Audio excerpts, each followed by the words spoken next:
Suspizas House. In the early 1900s, Suspizas House was one of the few habitations in Bardonecchia to host the president.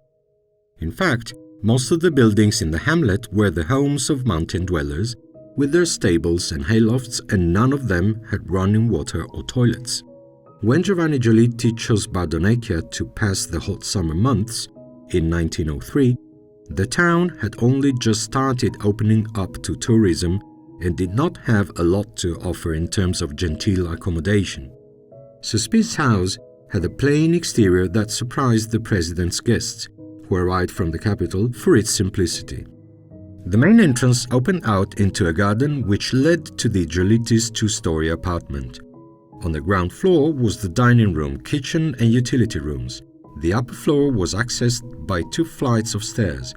Elegantly frescoed, the rooms looked out over a wooded field enclosed by a stone wall. This house, which was protected from prying eyes, gave Giolitti a private space and one that he jealously guarded.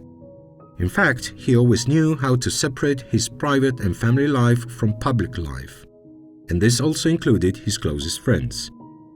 Here he found the tranquility he craved, and very few people were allowed to disturb his domestic peace. When the Giolitti couple arrived in Bardonecchia, they were already quite far on in years. Their children, who were now grown up and settled, often brought the couple's grandchildren to spend a few days with the family. Usually his wife Rosa would set off for Bardonecchia first and wait for her husband, who would escape from Rome as soon as he could, to go up there, to his beloved Piedmont.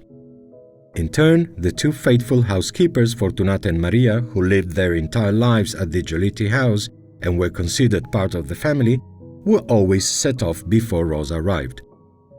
Fortunata, who carried all of Giolitti's children in her arms and stayed with the family for 42 years until her death, was carried by him to the cemetery. And Maria, who mainly looked after the kitchen and worked for the Giolittis for 52 years until she too passed away.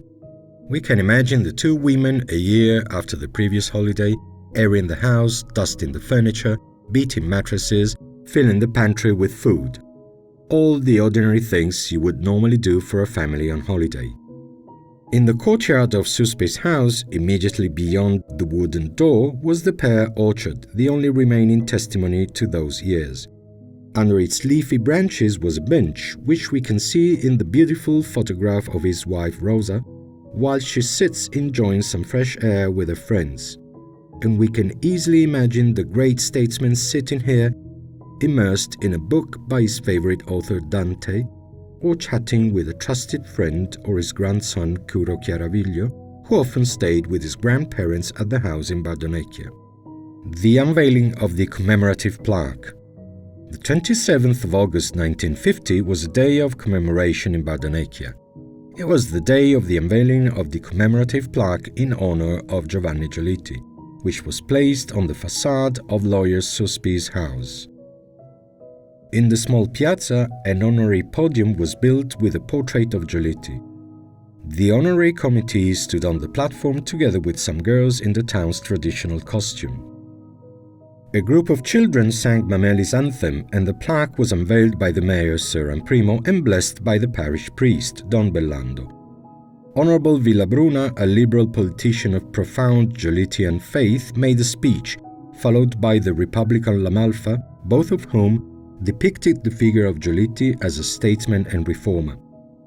After the ceremony, the authorities and citizens went on to the parish church to attend Mass. Finally, an official dinner was held in the main hall of Frigy's Hotel.